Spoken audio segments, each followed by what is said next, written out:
Good morning, সবাইকে জানাই শুভ মকর সংক্রান্তির আন্তরিক শুভেচ্ছা। আমি তো একদম সকাল থেকে পিঠে খাওয়া শুরু করে দিয়েছি। তোমাদের বাড়িতে কার কী পিঠে হয়েছে অবশ্যই কমেন্টে জানিও।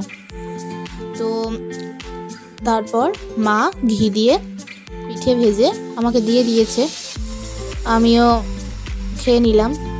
জানো তো, আজ আমার বাবার জন্মদিন।